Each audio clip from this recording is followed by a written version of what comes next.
po, why are we offering Grace Residences to you? Number one, it's because it's in Taguig. At di lang yun, katabi niya ang Grace Mall. Sa itong malaking mall, at all of your needs are already here. Number two, katabi naman niya ang New Taguig City Hall, which means if you have renters there, hindi lang yun, maganda po ang property value nyo.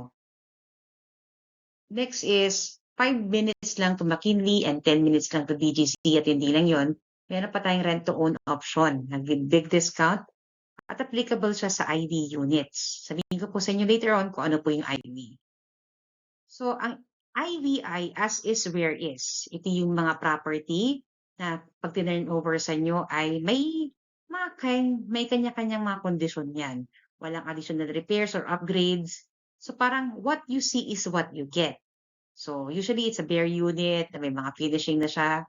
May mga konting scratches, may konting damages, pero mas mura po siya from the actual unit value. Kayo na po ang magpapaayos nun, mag-upgrade, at magmamodify. So, wala pong kinalaman sa SMBC sa mga wear and tear, cosmetic issues. Basta kinuha nyo siya as is. Ang maganda dito, as is unit siya, pero mas mura at kadalasan ito po ang mga gusto ng mga kliyente. Bakit? Kasi talaga namang a-upgrade nila yung unit nila or aayusan din naman nila. Yun. Okay, next. So, meron po tayong konting as is where is units na lang, very few. Kaya if you can decide immediately para po ma-reservan natin kayo at makuha nyo yung best location. Pinilian ko na kayo ng best locations dito. Ito ang building 3, nasa gitna. Facing amenities yan. So, meron tayong 11th floor, unit 6, which is ito.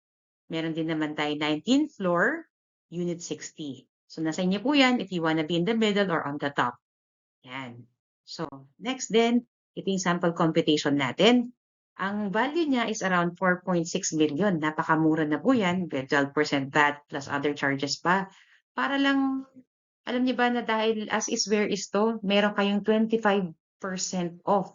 So, nakasave kayo ng mga around 1 million and above.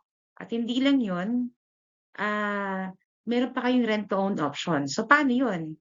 Ang rent-to-own, mag-down lang tayo ng 5%. At yung 5% sobrang mura kasi 4.6 million lang eh. So reserve lang ng 50,000.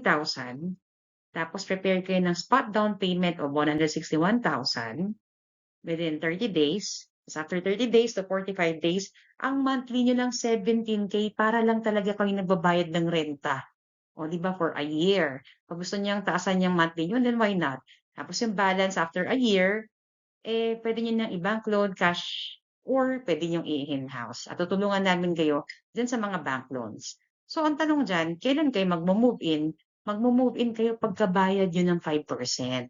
Ayan, so napakadali. So, alam niyo ba, isa ito sa mga gustong-gusto ng mga kliyente. Instead na bumili sila ng mas mahal kasi mga nasa 7 million na, ang pinipili po ay mga nasa, ito yung as is where is, nasa 4 million pa, tapos may 25% off pa. So, ang dali-dali kasi talaga namang i-upgrade yung unit, aayusan. So, binili nyo as is. Tapos, rent to own pa. Ayan. So, ang gagawin lang po, message me, i-reserve na po natin yung unit nyo. Tapos, kasi para po makapagsimula na po tayo.